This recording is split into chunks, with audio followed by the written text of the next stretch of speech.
All right, how's everybody doing? This is Jared Napolitano, JNAP, also known as marketing advocate for the Star Wars CCG Players Committee. I'm going to be doing a few game streams in this broadcast. I actually have a total of three. These two of the three are from games 5 and 6 of Event 1, which is the Premiere to A New Hope, or we'll call it 1996 format of the 2022 Retro League. So these are pretty competitive games. They're game 5, so it and just these game replays were all provided by Lyndon Pater, who's known as ideatrack, a UK player who's a really good volunteer for the Players Committee lately, and I'm very appreciative of him providing these streams because I think this is a good opportunity to have some content, some competitive game coverage for a format that's pretty old school and right up some players' alleys, and we don't have a lot of content in this space. So thanks to Lyndon for providing these. They are from this 6-game event. So game 5 was between Lyndon when he was 4-0 against a 3-1 player. Fat Lenny is his Jemp username, and if you're not familiar with Jemp is the online platform for Star Wars CCG. That's what these games are being played on, and that's where these replays are being provided from. And then game 6 is between 5-0 Lyndon and 4-1 andytalaga. Obviously, Lyndon switches sides. He plays light side in the first game, which he said was pretty interesting. As I just asked different players for any interesting game replays for this format, because people find this stuff appealing, and I think it's good from a strategy and deck building perspective, and hopefully interesting at the very least, whether you're an old school player or a new school player, or you like all different types of Star Wars CCG formats. Hopefully you find this stream helpful. So with that background, I'm just going to basically narrate through the games, and maybe if I have any critiques from what my standpoint is, my background, just real quick, I don't play this format much. I mostly play open, or standard as it's called, but I do like some of these older formats like Premiere to SR2. I played in the Premiere to Reflections 2 throwback event at the 2021 Worlds this past fall in Washington, D.C.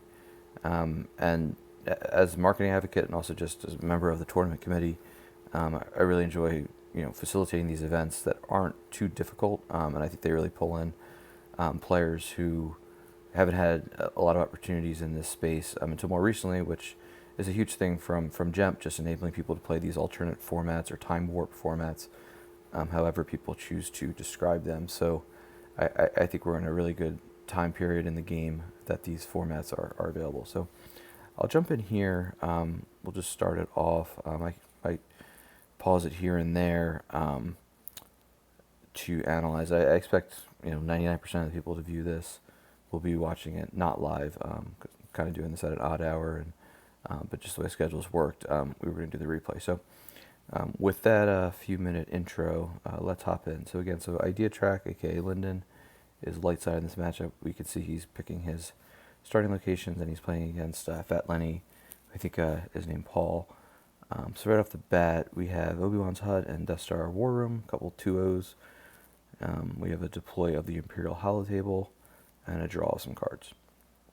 So Lyndon's opening hand, just so I pause it real quick, he's got Han, Tantive, R2.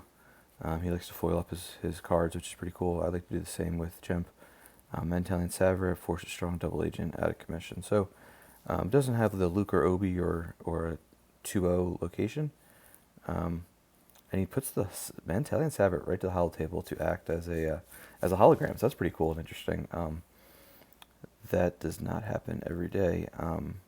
There's only so many Djariks or holograms, and we have a Monarch lost right on turn 2. So these players aren't activating a ton of force already, and right off the bat we have Lyndon forcing or threatening a Drain of 2 at the holotable, and Fat Lenny responds with a Monarch, but lost with an 8-card hand. Probably not a lot of upside there. He gets some information, but he doesn't make any cards go lost. And he now uses a precious 4 force early on, before he's able to get some more locations out or characters out or threaten damage of his own. So ideatrack's going to put a force drain of 2 through here, and we have another Monarch go lost, and a Vader's Lightsaber off the reserve deck as well. So that's, let me pause it real quick. So I did, there's another stream on the YouTube channel for the PC. I did game 5 in the same round. So this was probably played almost simultaneously with that between DRTORCH and Scott Drick. And there was a lot of Monarchs and Grimtoshers played in that game. I think there was at least 7 different ones I saw. And that's a pretty contentious card. It's always been very controversial, even nowadays in the open format. So to see it played so often, and yeah, I mean, you would think a lot of times it might not be powerful if one player has, the opposite player has like a Obi-Wan or Darth Vader out, they can sense it. We have Presence of the Force come out onto Obi-Wan's hut. So this is interesting. Let's see what Fat Lenny does here. Yeah, deploy Darth Vader, so that's now instantly a threatening of a drain of 4, force drain of 4. But ideatrack has a fully stocked hand of 12 cards. He's going to drain for 2. He's only got 5 force to work with. It's going to be tough for him to deal with the drain of 4. So I'm guessing, yeah, he's going to put Obi-Wan there to block it. Only for 2 force, which is pretty good. And then he's got like Wedge, who could be Tatooine Utility Belt. Pretty cool old school card. What is Tatooine Utility Belt do? I think it adds to forfeit and power, right? 1 force to deploy on a rebel or alien while on Tatooine. The character's power and forfeit are +2. So, and of course, back in this era, this is only 2 sets, plus a couple small premium sets. So there's only so many characters, and there's not nearly as many high destinies, and just options in general of cards to play. So we have a Battle Destiny of 2. Darth Vader adding 1 to each destiny is pretty big in this format, where a lot of times people draw lower destinies, so he draws a 3. So Obi-Wan's going to be immune, Vader's going to be immune, and ideatrack is going to owe 1 card in battle damage, and he loses red 5. Looks like, as of now, we're only a couple turns in, but no systems out yet. So ideatrack draws a card. He's got Calvin Syndros and Wedge are just a lot of forfeit right there. For 11 forfeit for only deploy 2. Han, so he's going to cancel a battle destiny here, is Fat Lenny. With Grand Moff Tarkin's text, he draws Evader, which turns into a 5. So Obi-Wan's going to have to go lost now. He's not immune. So there won't be any overflow battle damage. And he draws a 5, so that's going to get canceled. So he'll lose Obi-Wan, and now he's going to have to go back to the drawing board to try to block this drain of 4, which is pretty potent. He can't just trade drains of 2 and 4 and expect to win the game. So he's going to have to gradually try to flip the math here. Ideatrack has 2 more cards face down, 3 more cards in hand, so he's up 5, but really, really early in the game. As another drain of 2 comes through, so now he's actually up 7. And we'll see what Fat Lenny loses. Evader off the reserve deck. That's a 2nd Evader and an Ellis Hellrod. So this is a game that Lyndon won. He moved to 5-0, but because he and DRTORCH both played as light side, as we have a added commission that's going to get sensed. Lyndon has 2 altars in his hand. He's going to just play it, just to auto-cancel it. But yeah, so they both played as light side in game 5, so they couldn't play each other in game 6. So and we'll watch, that'll be the second game that we'll do here. And we have a 3rd bonus one as well, which I'll explain the kind of the reasoning on that. And Lyndon's going to draw above 13 cards, leaving himself open to a used Monarch. He also has, as the screen is covered up here, it's another, so he has 2 Hans and 2 altars, so that's a lost Monarch risk right there, as he's got to just lose 4 force here. Tantive, Double Agent, Han, all from hand, Yavin 4 off the top, and we're going to get a Scanning Crew, which is going to grab either Han or Wedge. Fat Lenny moves Han to ideatrack's use pile. It's funny, a lot of these cards do stuff that gradually became a negative playing experience. They got shielded, or there was counters, or bullets even, to prevent that from happening. Because that could be pretty frustrating, to just have your characters removed from your hand. A little more manipulation. Some players really like this stuff, but I think the broader range of players didn't like it, and that's why they were eventually made counters for these in subsequent sets. So Altar comes off the top to the force drain, and Admiral Mahdi as well. So ideatrack just needs to draw. He's only activating a couple 4s, 5. He does want to put out that Cantina, which is to give up 2 more force to his opponent, and not really having enough cards to defend it as well. So another drain of 4 here. So quickly, Fat Lenny is making up the difference in life force. We see an Obi-Wan Saber, a KFC, and an altar from hand, KFC off the reserve deck. So looks like he's playing a lot of doubles of the good players like Han and good players, good characters. Obviously, there's probably a few Obi-Wans. I haven't seen a Luke yet, right? So Fat Lenny's just going to draw up to 16 cards in his hand, 29 down. So this is now pretty even. Math favors Fat Lenny, but we're probably going to see some. So we have a lost Monarch. Interesting. Let's say, wow, whoa. Sorry, I clicked on something. That's a lot of cards that went to the lost pile. Hold on. So in that 16-card hand, what that means is that he didn't have a single sense. Alter, Ellis Hellrot, Sniper, Garendon, U-3PO, Cantina, Miyum, Evazan, Circle, I Have You Now, another Sniper, Darth Vader, another U-3PO, Tentacle, another Darth Vader, John Away. So he puts 2 U-3POs, which is a pretty strong card, 2 Darth Vaders, extremely strong card, 2 Snipers. So that was well worth the 4 force to just make Fat Lenny lose 6 life force. And U-3PO would be really helpful, I imagine, or whenever ideatrack sets up on the ground. So then you're going to put the Drain of 2 on top of it. If you're a new player, that always makes sense to play the Monarch before the Force Drain, because you don't want to Force Drain and allow them to toss some of their doubles so that they can keep the one remaining. So you want to try to get rid of all the doubles and then make them lose 2 more force on top of it. But that was pretty amazing that in a 16-card hand, Fat Lenny didn't have a single sense. Although Lyndon had 2 altars, so it might not have even gotten through anyway. But so ideatrack's going to draw here. So he's now up 8 total force. He's got 4 more cards face down, 4 more cards in hand. Here comes losing another 4, so now he'll be up for going to the next turn. So we'll see what each player does here. They're not activating a lot. There's only 4 locations out. Again, note that Lyndon did not put out the Cantina, didn't want to give Fat Lenny a head start and kind of setting up and starting to block that Cantina shuffle, Mos Eisley shuffle, whatever people prefer. So yeah, there we see a sense off the top. Oh, that was a light side sense. He loses lightsaber proficiency from hand. I know he's lost at least 1 Obi-Wan saber. Maybe, he figures by the time he gets Obi-Wan, a lightsaber, or no, was that a second lightsaber proficiency? Interesting. Alright, so Fat Lenny loses Mos Eisley himself, which would probably be pretty helpful, because that's one of the main things that ideatrack will have going for him, is the ability to do the Mos Eisley shuffle, which if you're not familiar with, during your control phase, you can move for free directly to Cantina or vice versa. And that works even if Docking Bay 94 is in between. And that can cause some headaches for dark side players. And if you're new to Gemp 2, you can see how the Mantalian Sabrip's lit up here. Basically any possible action that can be done. Right now Lyndon's in his draw phase, so the force pile is highlighted. I'm pretty sure that the way the DRTORCH rules work, right? DRTORCH rules. At any time you can take the card back to your hand. I think it's any time, even if maybe if you control it, but there's the option here that I think it costs the deploy cost, so he would have to spend 3 force, and he could return the card to his hand, is I'm pretty sure how it works. So ideatrack's going to draw up above 12. He draws an Obi Saber, Millennium Falcon, Luke Skywalker, lots of shiny foil stuff. Looks like that's an Obi-Wan over here too, and yeah, so he just drew up a lot of nice cards. So I imagine he's going to set up the shuffle now with Obi, Saber, Proficiency, Luke, a couple altars, Force is strong with this one, which would be helpful. And we have the Cantina and R2-D2. So this looks like a pretty big turn here for Lyndon that he's going to set up here.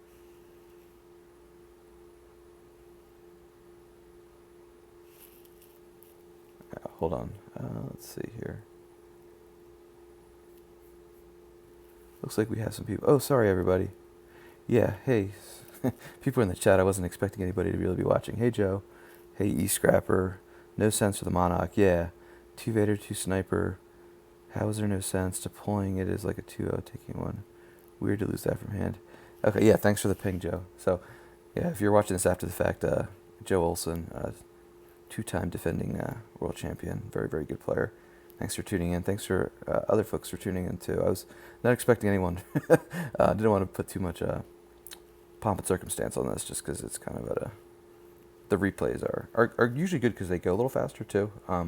Whereas if you're doing it live, players can kind of deliberate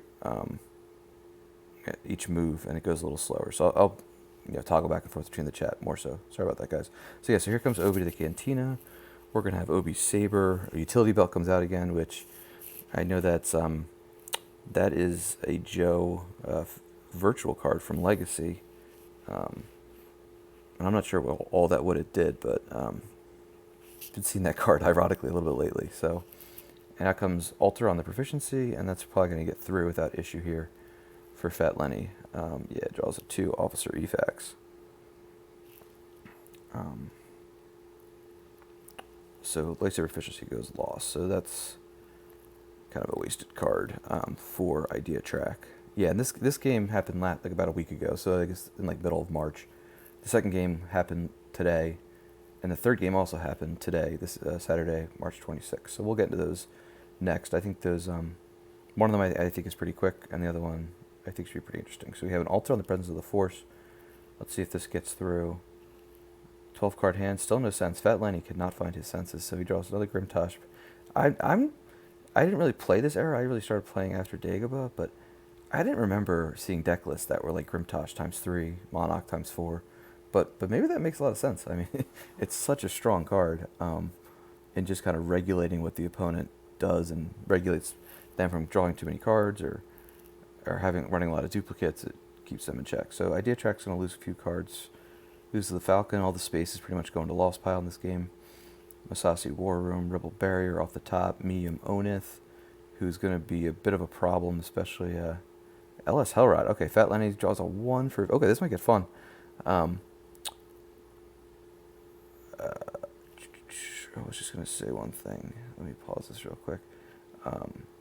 Oh, yeah, so it's interesting, too, if you're a newish player. I mean, this is an interesting setup because Come Here You Big Coward was an effect that came out in Special Edition, so like 4 or 5 sets later.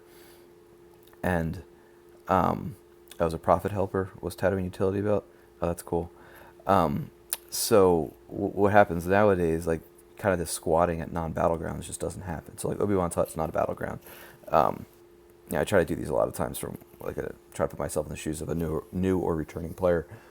But like Come Here You Big Coward's an effect. It also became a shield later that would just instantly prevent this type of situation from happening, where you have these force drains from non-battleground locations that are inherently harder for your opponent to contest. So like this force drain 3 at Obi-Wan's Hut could be shut off very easily, because right now light side occupies a battleground, dark side does not.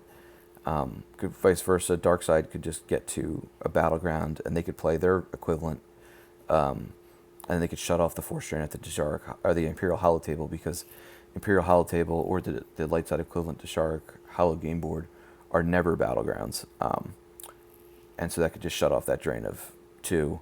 And a lot of times, battle plan and battle order, if you're familiar with the Endor set, that would make players pay 3/4 for each force drain if they don't occupy battleground site and system. So this is going to get spicy, and this, I think, ideatrack did tell me this game has got some fun stuff. All right, so we have Ellis. We're going to have a battle. First action from Dark Side is I Have You Now, which is going to add 2 Battle Destiny. They're all going to be +1 because of Darth Vader. If you're an old school player and you're watching this and you're wondering, oh, does Darth Vader still get played? Well, I know Kyle Kruger was actually playing, a very good player, 2-time runner-up of Worlds, was actually running Darth Vader in his Set Your Course for Alderaan kind of space deck. And there is a virtual version of Darth Vader, but this is the OG, the original gangster, just adding 1 to each Battle Destiny. And Kyle's deck is built around a lot of enhancing his Battle Destiny and manipulating opponents' Battle Destiny, at least my experiences. So that's been the one place where I've seen the OG Darth Vader in today's meta in 2021, 2022. All right, and then ideatrack's going to fire back with Obi-Wan's lightsaber at Grand Moff Tarkin. So, of course, Tarkin can cancel a weapon or Battle Destiny with his game tech, so Fat Lenny's going to let this go through, probably.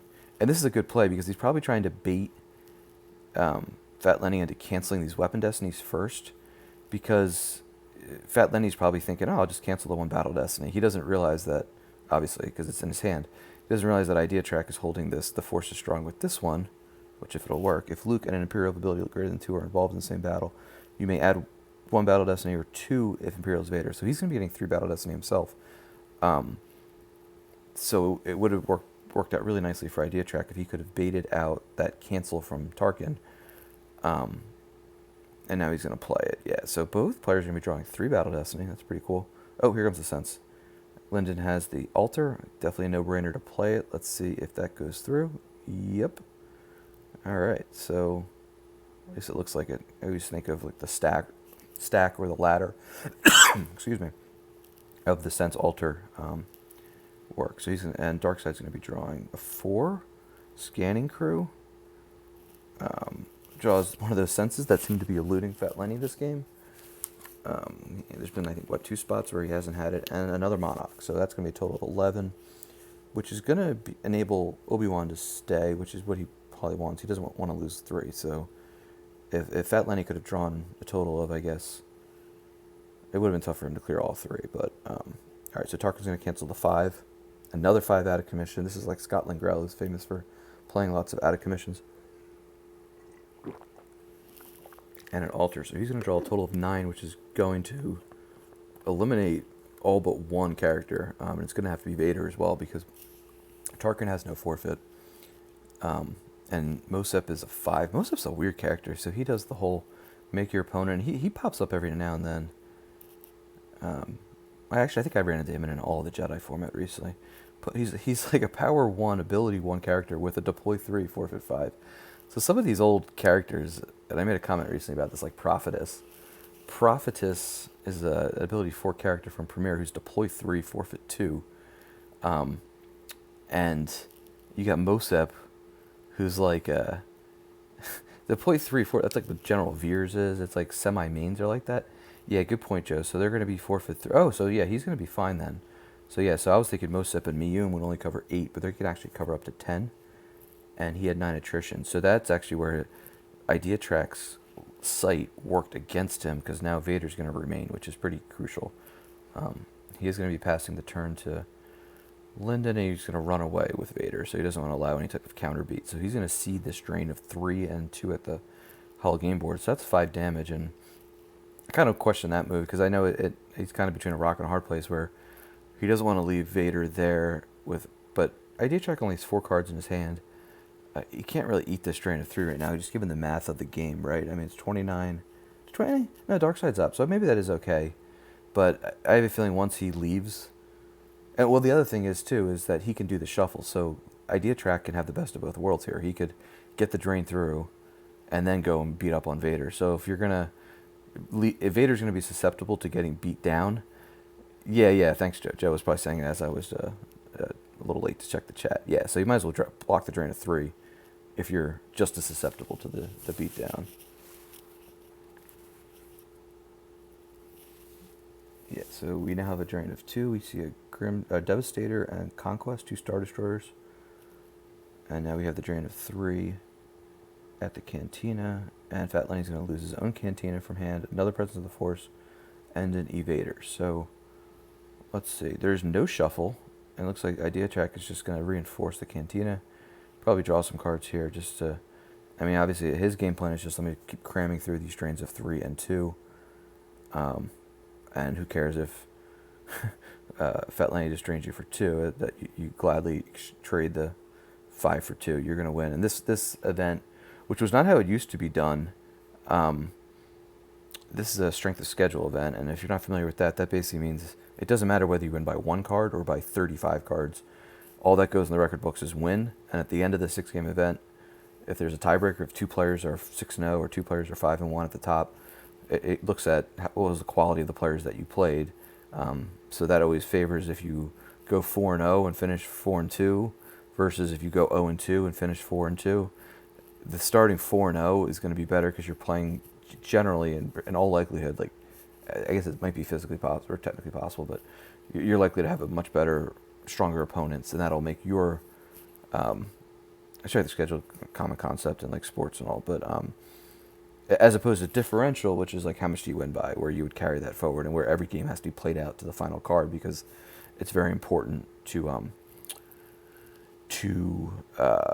determine whether you win by 12, whether you win by 15, and you add that across six games and what happens. So this is, I think, a weird play. Yeah, there's interesting how table at Darkseid's location. They're just getting hit by drains of 2 every single turn. I think you kind of have to go to the Cantina here. You can't just let drains of 5 come through. He has to block this drain. So in a way, I think Fat Lenny kind of seeded the game here, because now I think ideatrack has the ability to replenish his hand, find more senses and altars.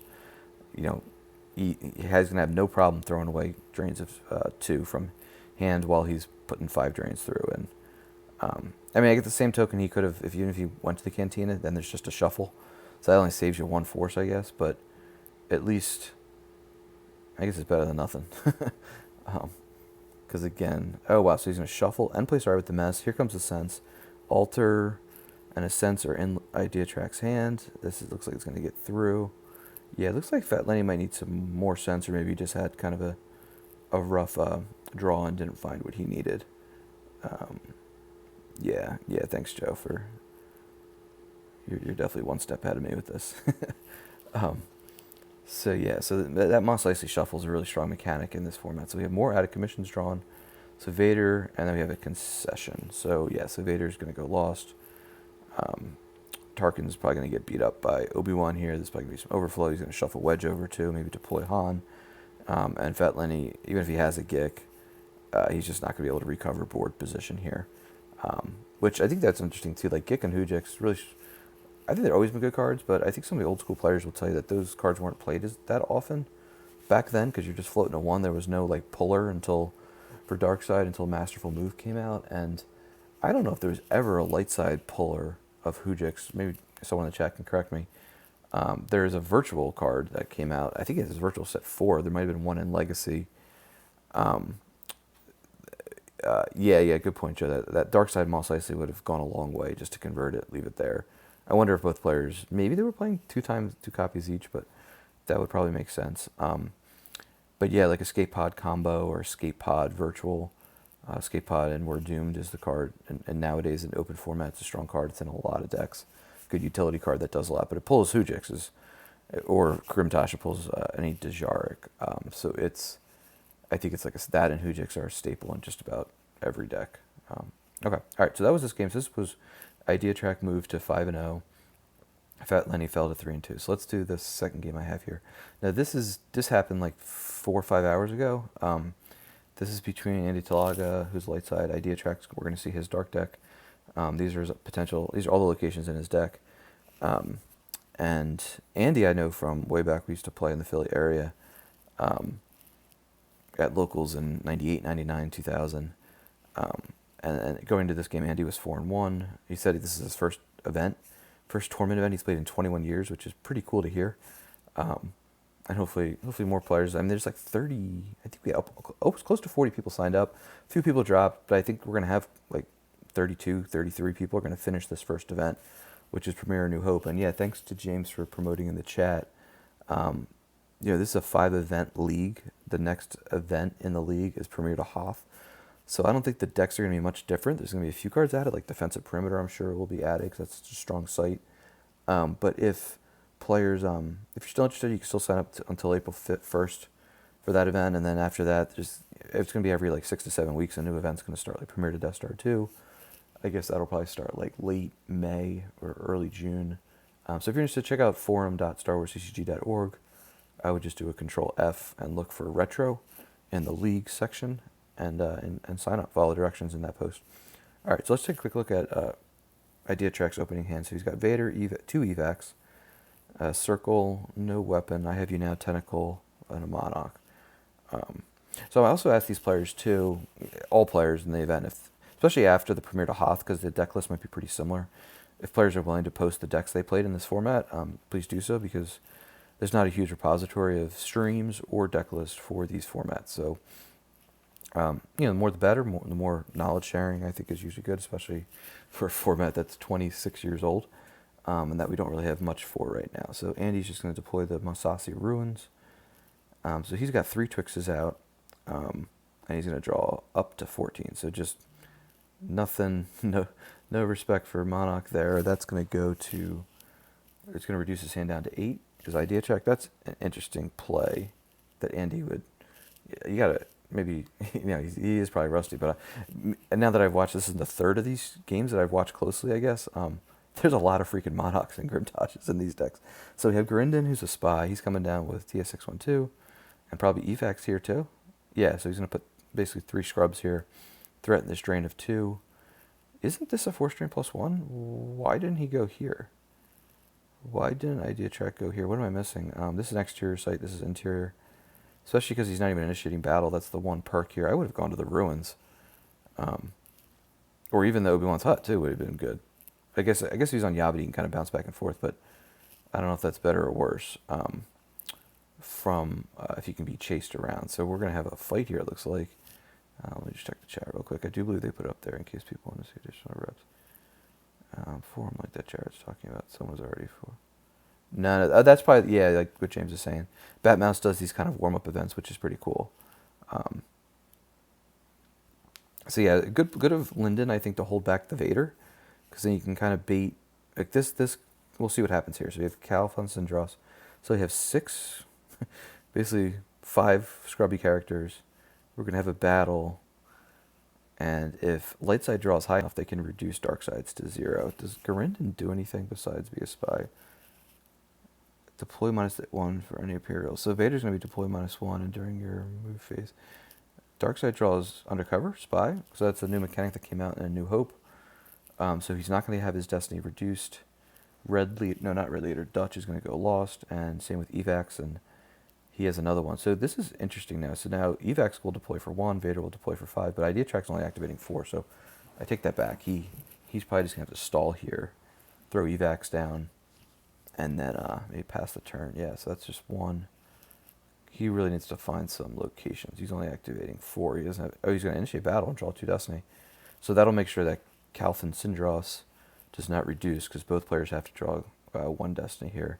This is an interesting mechanic, because there's some wonky rules implications when you have total battle destiny modified, and how exactly it all works and ties together.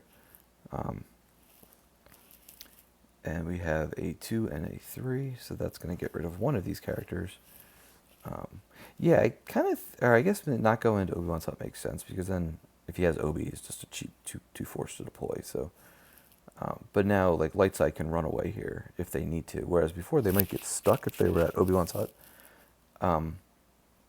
which I think that could favor dark side, especially given his hand that he could really threaten a beatdown. He chose to replenish his hand rather than try to accumulate some force to have Vader.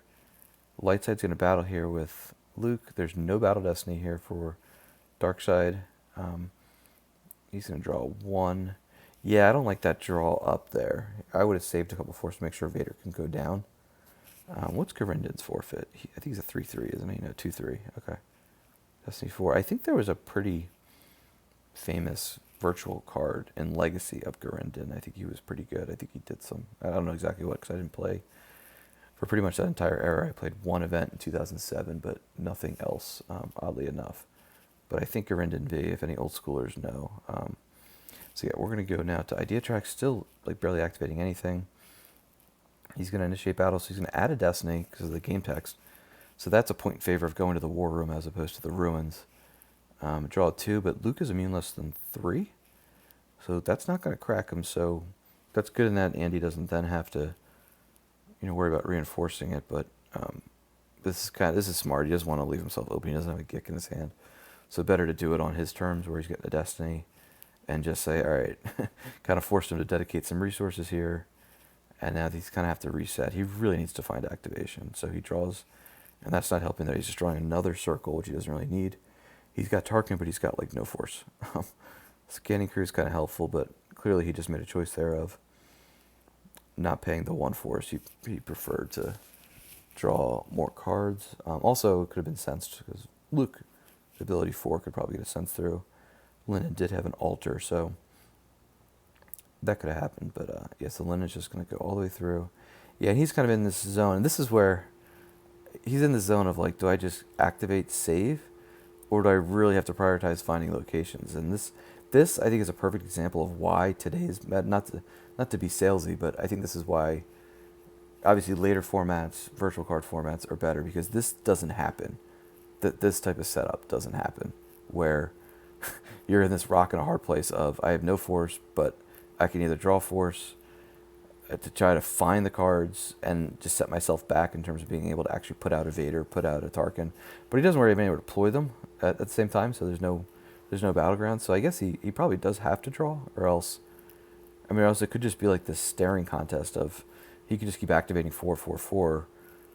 But I think that would just ultimately favor. That's just going to be a losing proposition because Andy's going to activate 8, double what he is, so he's going to be able to put out locations and characters on his terms, and therefore that's not the route to go. So what? Yeah, so we have a scanning crew, a sense, an altar, which is going to cause if he gets through. But Andy's got 16 cards in his hand. He probably has. Oh, he's going to tentacle it. All right, so that's good in that now he can play altar, not worry about a sense coming back on it because it's now unique. So that was a good grab, I guess. So wow, a lot of cards in his hand. I saw Don't Get Cocky, Obi-Wan, Wedge is going to go to use pile. So it looks like I would imagine that went pretty quickly, but he probably would have moved Obi-Wan if Obi-Wan was an option. But yeah, nowadays with a lot of cards just put out locations and have better and more stable access to locations because there's still so much randomness in the game, just within the Destiny aspect, and it's still in terms of drawing stuff, and even against just the better player, the more tenured or accomplished player doesn't always win. There's still plenty of randomness in this game, even when stuff like getting locations out to the table are streamlined and made more reliable. So let me just check the chat real quick. Yeah, choose one. Of all these. Yeah, so yeah, you don't even have to be on the forums per se. You could just send an email or just fill out the Google forms, which you don't even need a Gmail either. eScrapper. I know some people just don't go on the forums, but they're a really good resource, and they're good.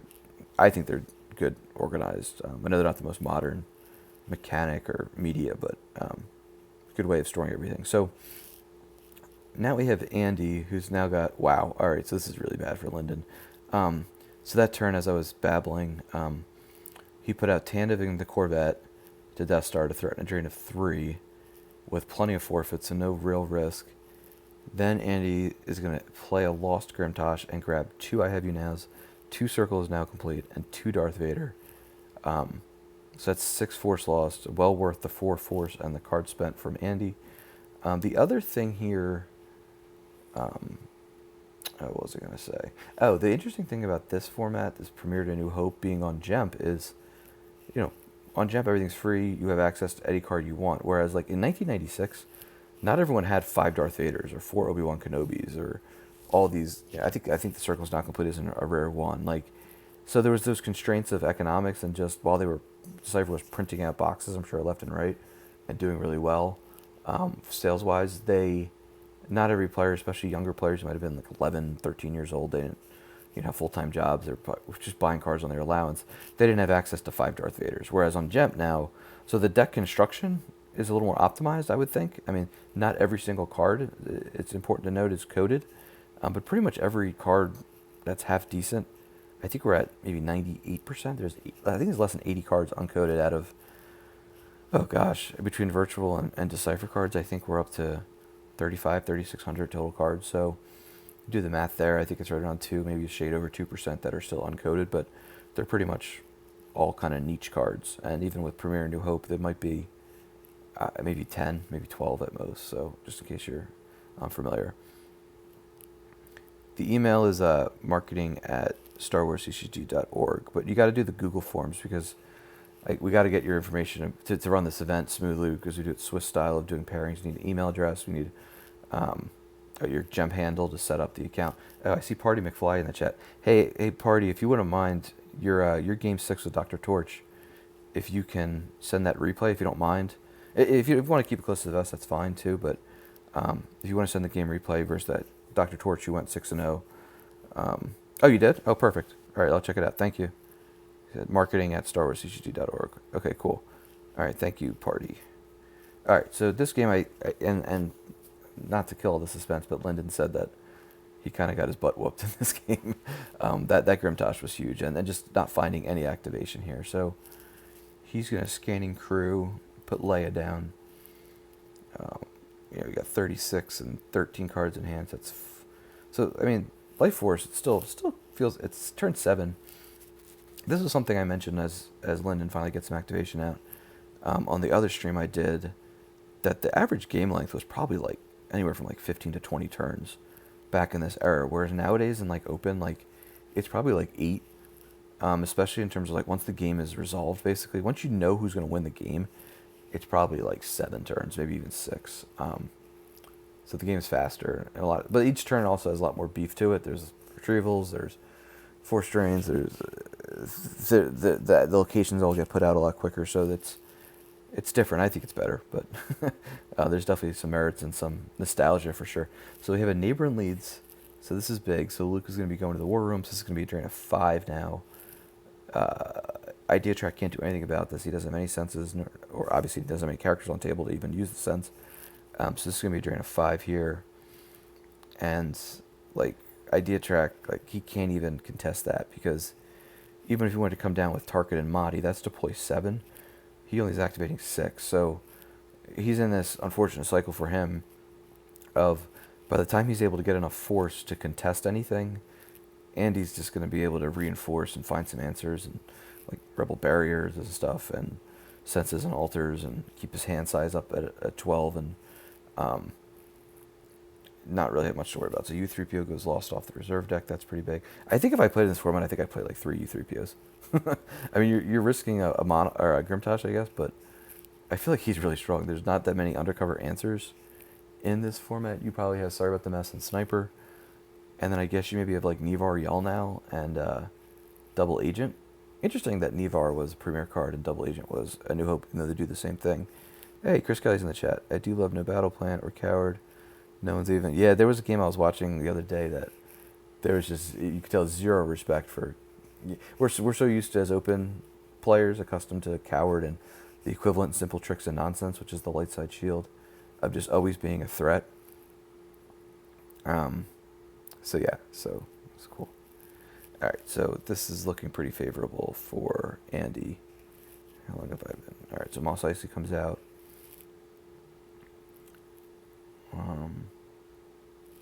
What was the... Oh, he could move the Death Star. I was going to say, why did the Death Star light up? It's because he could move it to Parsec 1. All right, so now Ideatrack gets some cards. He's got a little more activation now. But I wouldn't be surprised if Andy plays like a Grimtosh here. So, undercover on the top. Oh, man. So, timeout. If I was Ideatrack, I'd be really... Although Andy probably would have played the Grimtosh before Force Draining, as I talked about in Game 1. That's the smart play, to try to get rid of all the doubles before your opponent can toss their doubles and not lose them to Monarch or Grimtosh Lost. Which, by the way, there's a shield for that nowadays. It's only a few sets old to save your duplicates. All right, so Tarkin off the top, another Vader's. So he's playing 3 Vader's lightsabers? Is that what it used to be? It used to be like 5 Vader, 3 Vader's lightsaber. Again, those are all R1s. I feel like maybe like 5 and 2 might be a little more common. But again, Darth Vader was really coveted card. No one would probably want to ever give up their Darth Vaders back. Andy goes to 24 cards in hand. It's a timeout here. So again, zero respect for Monarch. Either maybe he has like 3 senses in his hand and figures he can hit.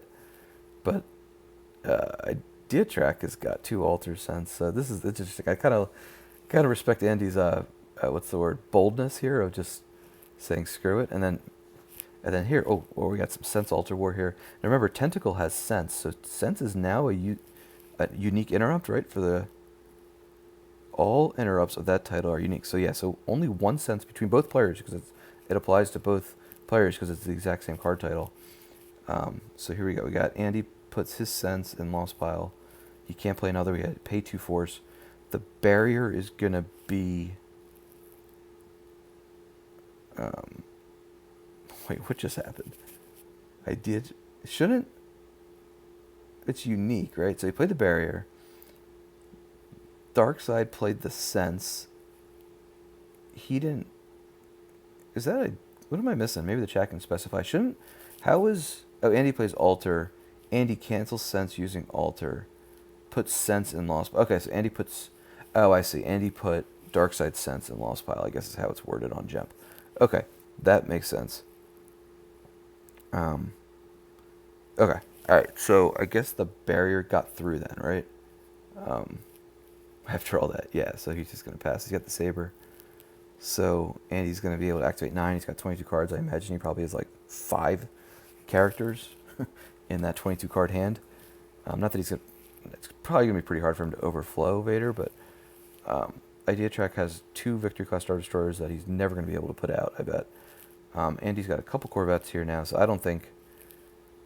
Like, ideatrack's just going to be staring at that drain of 3 at Death Star for the rest of the game. For sure. And if he's not forcing any damage, this is just math.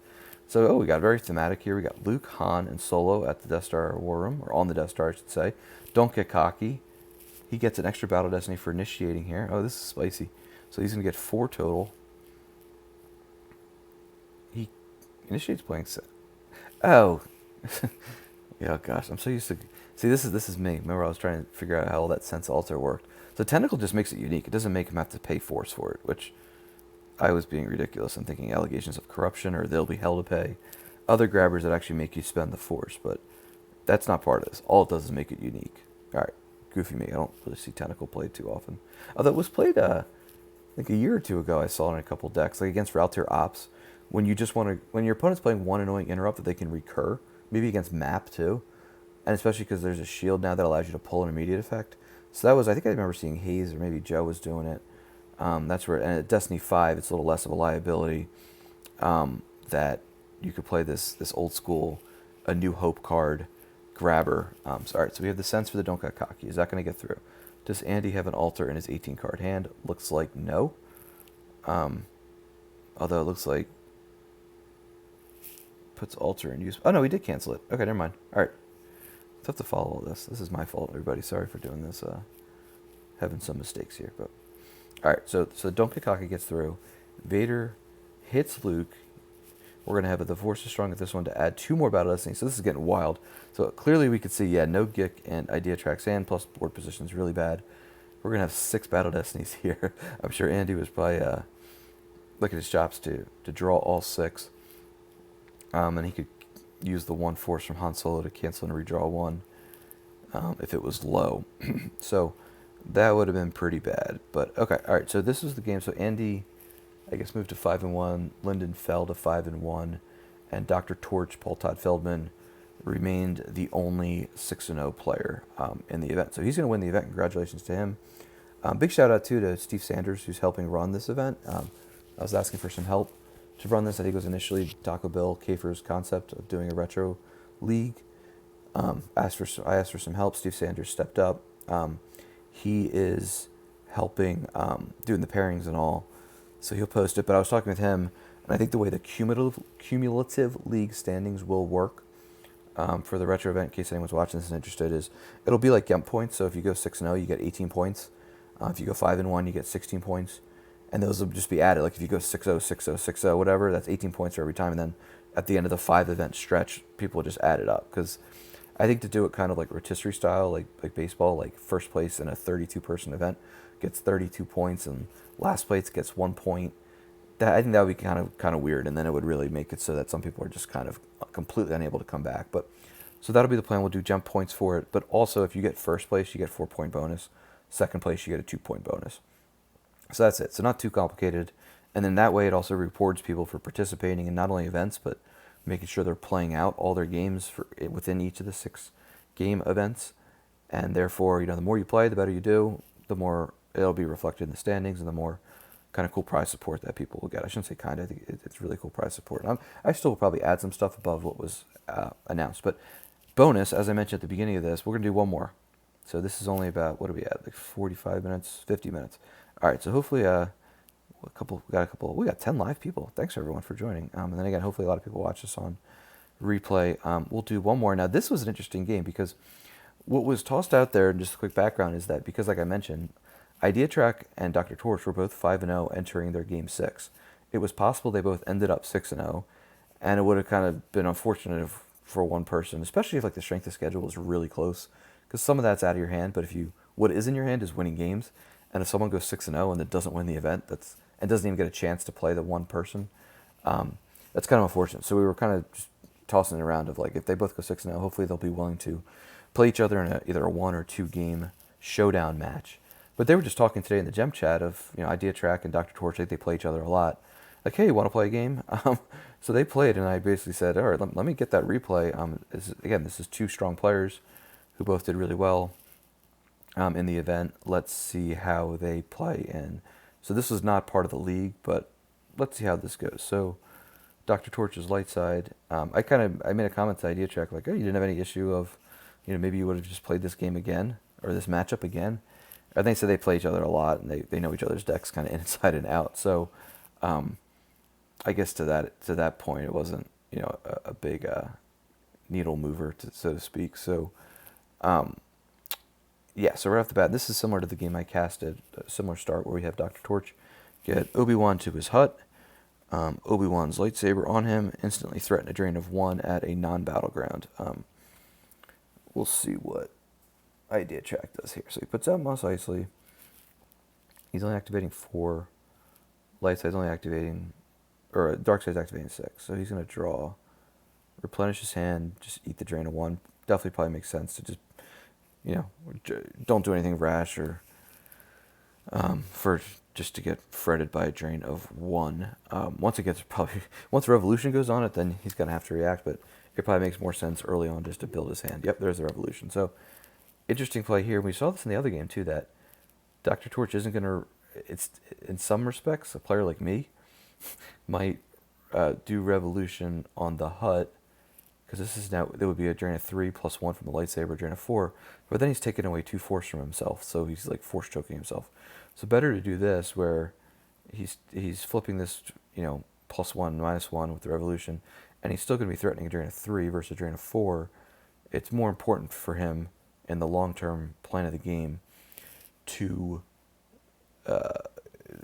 threaten 1 less force drain loss than and force choke. All right, so Lyndon's going to put out the Lars Moisture Farm and Presence of the Force on the hut, which that's pretty good. Now let's see if it gets through. He's probably no altar from DRTORCH. He doesn't have enough force to deploy Darth Vader there, so now he's going to have to draw. And that, see, I don't like that. Because now he's just got Presence of the Force hanging out there, and DRTORCH is probably going to dig for an altar.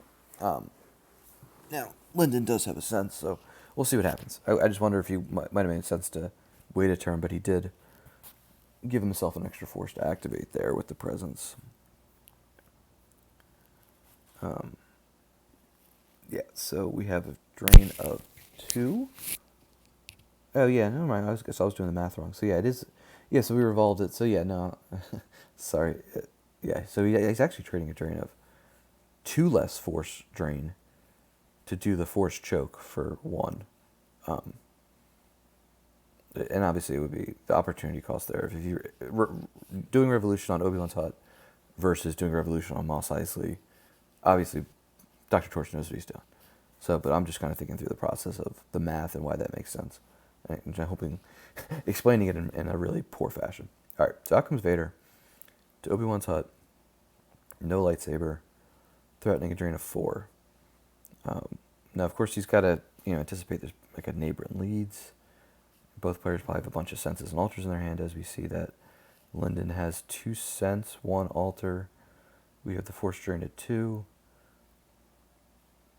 For some reason, my preconception of this format was it was a lot more draw, get your Twixes out, and then start putting characters out. But it seems like players are a little more aggressive in forcing damage at the expense. Oh, wow, okay, here we go. So we got Luke. All right, so Luke is just going down here. He's going YOLO against Pops Vader at Obi-Wan's hut. He's going to play the Force Strong with this one, and of course DRTORCH probably says he probably has some senses and altars in his hand. So let's see what DRTORCH responds with. So Force Strong with this one. Lyndon plays the sense. DRTORCH has a sense. Lyndon has a altar. He could have done a sense on it. We have a sense back, so we have a good old classic sense altar war. A sense that now needs to target a character. And does DRTORCH have some more backup? So looks like this is going to go in favor of Lyndon.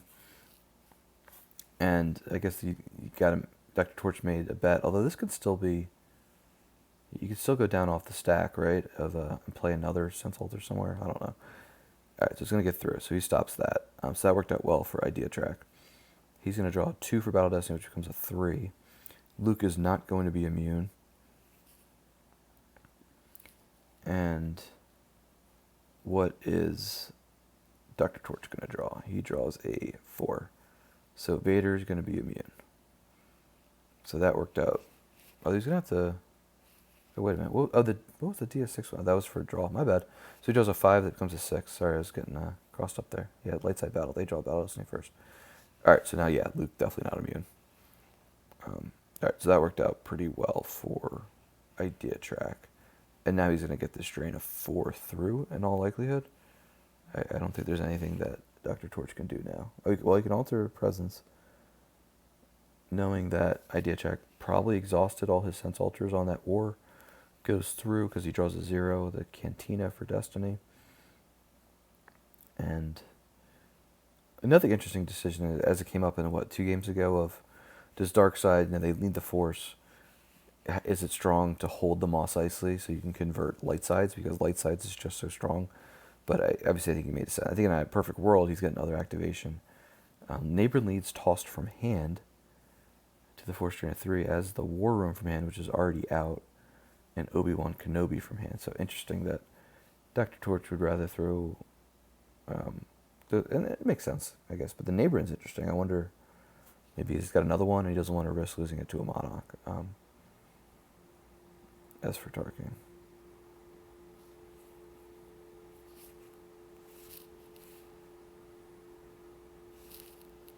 Alright, so drain a 2 at Mos Eisley.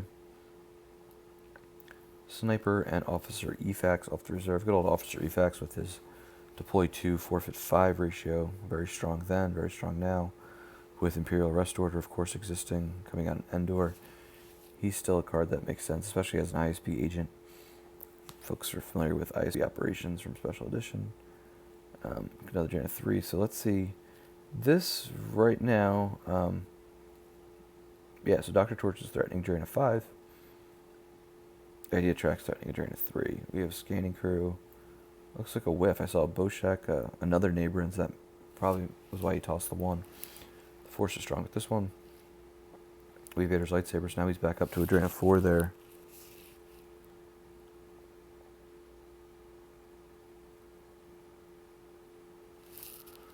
And Ideatrack's going to draw some cards.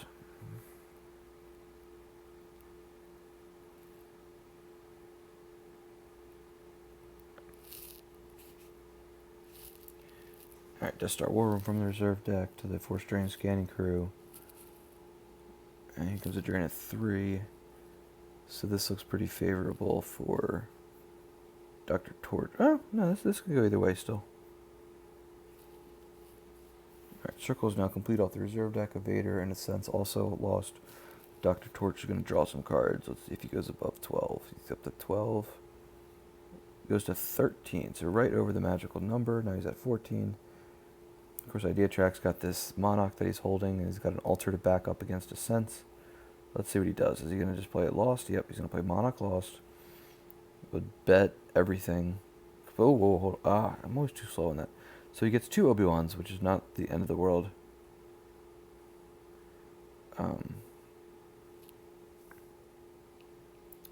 Drain of 4.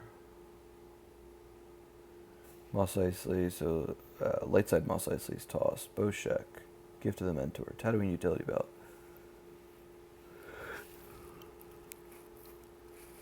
Yeah, Utility Belt's pretty common.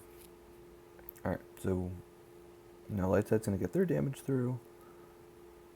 Looks like dark side's up a little bit. Maybe just 1 or 2 force here. What is it, 37 to... Oh, now they're going to go down with this big drain of 3 at the Death Star.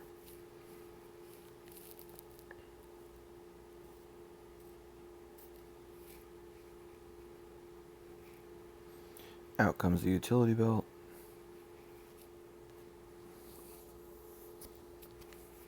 Out comes traffic control. Ideatrack lets it go through, does not burn altar on it, at least at this point. Doesn't want to allow... I guess I didn't notice there. I guess I could scroll up. I wonder if Dr. Torch had a sense for that Monarch, and he just let it go through and just said, hey, you can take my 2 Obi-Wans, I'd rather. Yeah, let's see. So Boshek, Nabrin, Falcon, Grimtosh, Force is Strong, Altar, Savrip, Gift. He did have a sense. It could be worse. So yeah, so he basically just said, I'd rather hold my sense for something more important than burn it on you taking 2 cards from me and putting it in the lost pile of a character I already have on the table who's a pretty strong character. Alright, so scanning crew again. We have a sense, so he really doesn't want, Dr. Torch does not want the sense, doesn't want to lose a rebel, looks like. Maybe it's Luke or Leia or even Han. Maybe could be a couple different reasons. So we have Alter, we have a couple more senses traded. Looks like ideatrack's going to win that. Revolution. Yeah, down goes Luke, so he wanted to protect the Luke. I guess there's always a decision to make of, is the sense important enough for this this interrupt, or does it make more sense to hold for a future one or anticipate something else? And that's something that probably comes, I'm sure it comes with a lot of experience in the format of knowing what other interrupts to anticipate and knowing when to hold your sense and when to use it to try to stop it. So he tosses Boshek, Falcon, Mos Eisley from hand. A lot of Mos Eisleys. Grimtosh lost. This is crazy. there's a lot more Grimtosh Monarch that I remember. Not that I remember, that I was expecting. Alright, so 2 Nevar Yalnals go to lost pile. Now we have the Force Drain. What a good way to... Seems like maybe the most reliable way to cause Force loss was Monarch lost. Crazy stuff. Alright, so again, this is the bonus game. This was just a fun game between 2 strong players who are, I think they're going to finish. I think Lyndon said he's going to finish 3rd in the event out of like 30 some, and Dr. Torch is the only 6-0, and he'll win it. So I'll announce the prize if you're in the league and you're interested. I'll announce who's getting what. I announced for the event what was available, but then I'll put some names to actual prizes in the next few days. Drain of 4 at Obi-Wan's hut again. Moisture Farm off the top, Barrier off the top, Masasi Ruins off the top, and Altar. So, Victory Class Star Destroyer comes down to try to deal with this drain of 3 here at the Death Star. It's going to be Dr. E. That is not going to get Battle Destiny, so Evax is going to come down as well. And probably a pass here, right? Well, he has to pass. He doesn't have enough force to shape battle. But even if he did, you don't want to battle, lose a guy, and then risk a counterattack or counter battle from Dr. Torch against Lyndon, who wouldn't be able to draw Battle Destiny there. Alter, Scanning Crew off the top. Traffic Control, Dr. Torch is going to funnel some cards back. Yeah, maybe some High Destiny cards, cards that he doesn't think he needs, to enable him to draw back up while mitigating some of the Monarch risk. So right now the math here definitely favors ideatrack in terms of, so we have 13, 24 to 22, but it's 4 to 2, and ideatrack's going to jump here, so this looks like, yeah, it could be worse. Okay, so that's really good for Dr. Torch. Wonder, I haven't seen an It's a Worse blowout, but that's what, of course, the senses are for. Sense and reserve decks, Scanning Crew again. Lyndon's going to replenish his hand here. Another Monarch. Whoosh. Admiral Mahdi is good to, and DS612 both good to have to help fight this. God, so many Scanning Crews. Sorry, so I apologize, I got it this time. So Dr. Torch could put Luke down on Tanev to reinforce that. He could, like, Neighborin Disarmed. Then start, ooh, he's got some stuff that could be pretty good. And Lyndon does not have any senses right now. So this could be a good activate and control phase for Dr. Torch. Let's see if he does it or if he plays a conservative. So he activates 5, plays Neighborin, probably tracked a traffic control card. Yeah. So it's only 2 force to do it. Took a gamble there, probably that Lyndon didn't have a sense.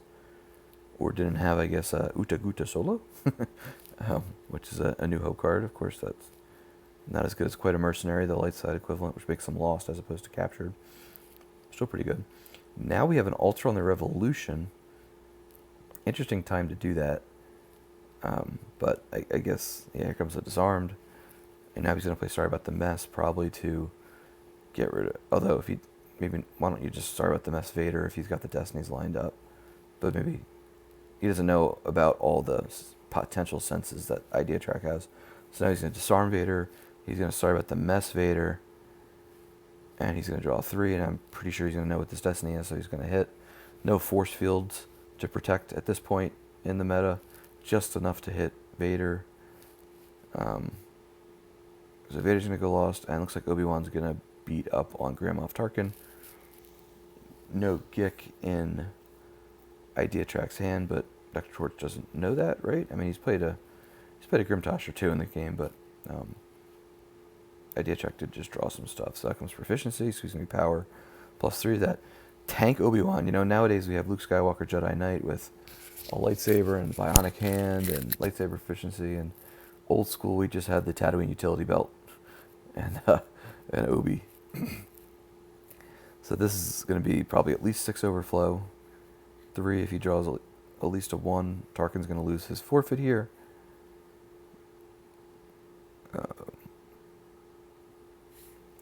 And yeah, so Tarkin is now hit. Forfeit 0. And let's see what Dr. Torch draws for Battle Destiny here. So yeah, he had everything. The neighbor and the disarm, the start with the mess.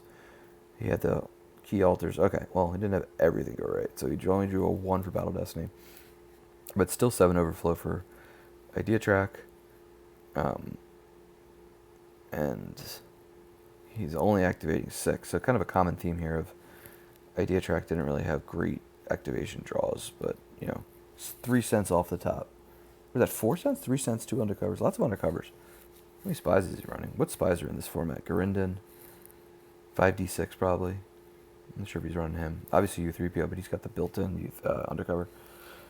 So, oof. Okay, I thought he was putting Vader to space for a minute there. Alright, so Vader, lightsaber. That's a downward rate of 3. Excuse me. Obi-Wan threatening during a 2 at the hut. Life force counts 12 to 19 in favor of light side. Is actually going to be 2 more now, 2 more force damage. So this looks like Dr. Torch is going to take this down, especially since Lyndon's hand is pretty small. Dr. Torch is probably tracking around, and it could be worse as well. So he'll just play that and shut off that damage of 3. He doesn't have the it could be worse already. He's probably going to draw into it here, would be my guess. And obviously this is this is Dr. Torch. He's very good in this format. 4-time Worlds Day 3 finalist, and very, very good during this 96, 97, 98 era. So, I mean, he knows all these progressions and how to line up his destinies, and just like we saw there with the neighbor and disarmed, sorry about the mess, the whole kit and caboodle. You know, yeah, he's got the it could be worse. You know, he knows the importance of traffic control.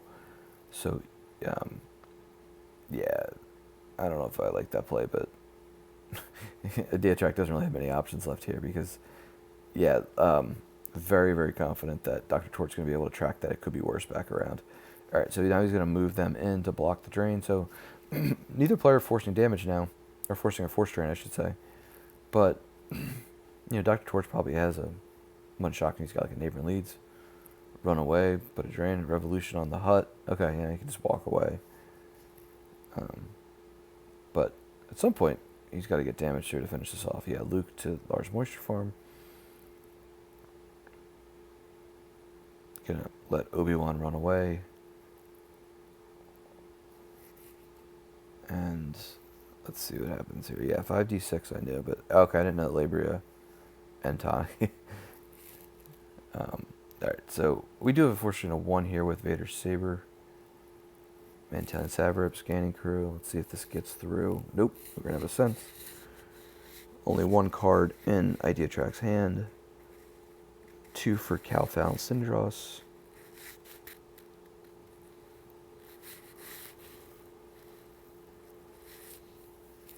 No, excuse me. Getting late. Get a couple yawns here. Sorry, everybody. So this is winding down here, but so I can speed this up too, actually. So yeah, so he's gonna chase Obi and Luke with Vader and Mahdi, and draw. He's got an altar. Both players have 5 cards in their hand, but Dr. Torch has 8 more cards face down. Another revolution. Does he have revolution on all 3 Tatooine sites? Wow. So he's gonna now add 1. So that's pretty pretty cool for light side, because yeah, add 1 to each of your weapon destiny draws here if you control 4 strength plus 1. So he's going to take out Vader here in all likelihood. 4, that becomes a 5. Now he just needs a 1 that becomes a 2. He'll hit Vader. If he draws just a 1 for Battle Destiny, Mahdi will have to go to attrition. He'll clear the site. Let's see if Lyndon's probably going to go big or go home. Going to fire Vader's lightsaber at Obi-Wan. Draws a 3. And let's see. Another 3. So he's going to miss. And yeah, that's probably game. Because now, yeah, conceded. Okay, so yeah, maybe he kills Luke with, if he draws a 3 or higher, Obi-Wan's going to remain here. And then Obi-Wan's going to have a drain of, what is this? 1, 2, 3, 4 lined up. And Lyndon just doesn't have the cards in hand or face down to combat that. So, all right. So good games. Big thanks again to ideatrack, aka Lyndon Pater from the UK, for providing these streams, which hopefully, if you watch these live or on replay, you found them interesting. Again, a quick shout out if you're interested in joining the Retro League. I would just go forum.starwarsccg.org and look in the league section for the Retro Gemp League, and you can still sign up for the different upcoming events. You could just do one event, you could do the remaining 4, as long as you sign up timely. And hopefully they're a lot of fun for players who don't often have these types of opportunities for these old school formats with some real prizes and good level of competition on the line here. So let me just check the chat one more time. But yeah, thanks for everyone for tuning in. Thanks for watching this. I'll put this on the PC YouTube channel.